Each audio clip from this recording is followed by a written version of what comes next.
Genesis chapter 3. Now the serpent was more crafty than any other beast of the field that the Lord God had made. He said to the woman, "Did God actually say, 'You shall not eat of any tree in the garden'?" దేవుడైన యెహోవా చేసిన సమస్త భూజంతువులలో సర్పము యుక్తిగలదై ఉండెను. అది ఆ స్త్రీతో, "ఇది నిజమా? ఈ తోట చెట్లలో దేని ఫలమునైనను మీరు తినకూడదని దేవుడు చెప్పానా?" అని అడిగాను.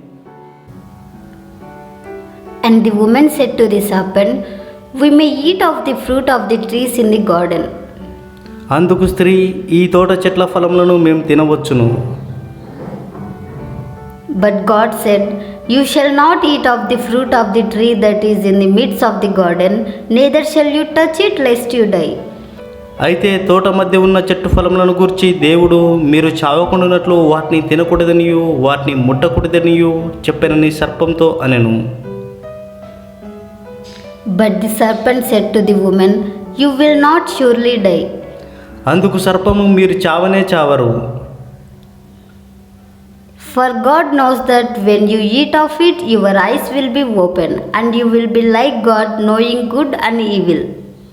ఏలైనగా మీరు వారిని తిను దినమున మీ కన్నులు తెరవబడుననియు మీరు మంచి చెడ్డలను ఎరిగిన వారే దేవతల వలె ఉందురనియు దేవునికి తెలియనని స్త్రీతో చెప్పగా, So when the woman saw that the tree was good for food, and that it was a delight to the eyes, and that the tree was to be desired to make one wise, she took of its fruit and ate, and she also gave some to her husband who was with her, and he ate.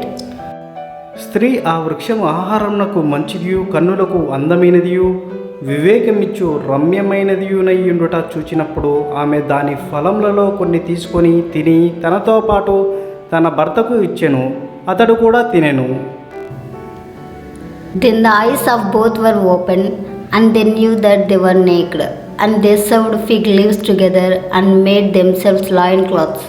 అప్పుడు వారిద్దరి కన్నులు తెరవబడెను.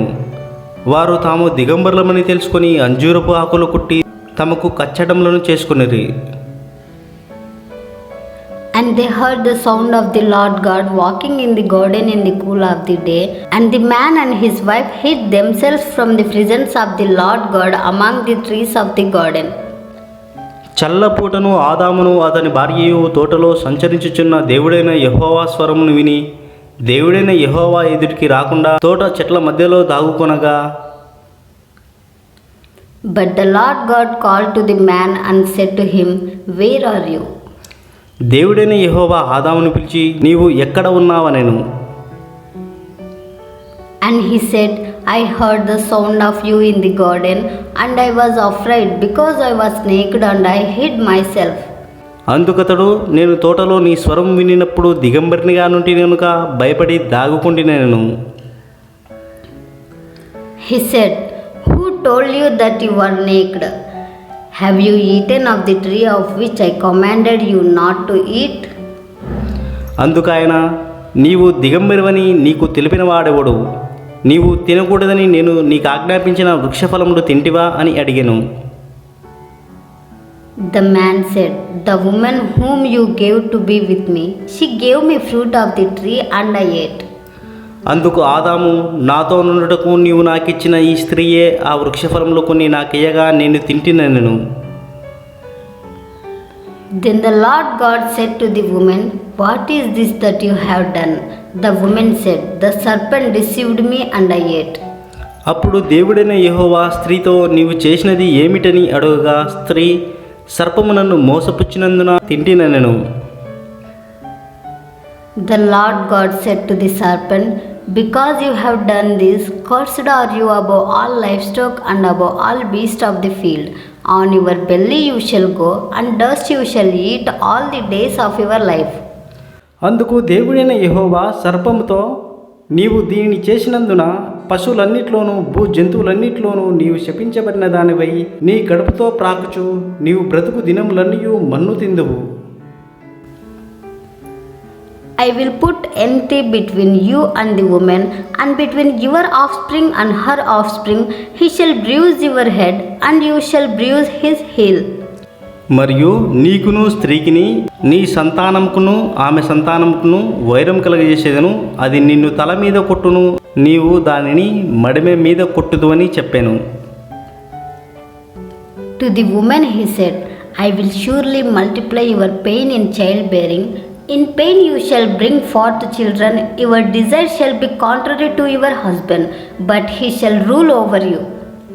ఆయన స్త్రీతో, నీ ప్రయాసమును నీ గర్భవేదనను నేను మిక్కిలి హెచ్చించేదను, వేదనతో పిల్లలను కందువు, నీ భర్త ఎడల నీకు వాంఛ కలుగును, అతడు నిన్ను ఏలునని చెప్పాను. And to Adam he said, Because you have listened to the voice of your wife, and have eaten of the tree of which I commanded you, ye shall not eat of it. Cursed is the ground because of you. In pain you shall eat of it all the days of your life.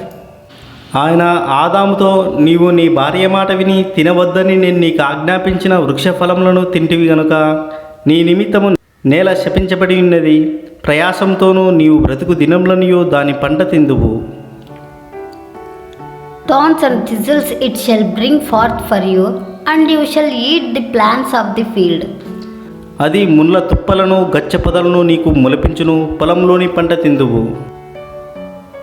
By the sweat of your face you shall eat bread, till you return to the ground, for out of it you were taken. For you are dust, unto dust you shall return. నీవు నేలకు తిరిగి చేరు వరకు నీ ముఖపు చెమట కార్చి ఆహారం తిందువు, ఏలనగా నేల నుండి నీవు తీయబడితివి, నీవు మన్నే గనుక తిరిగి మన్నైపోదు అని చెప్పాను.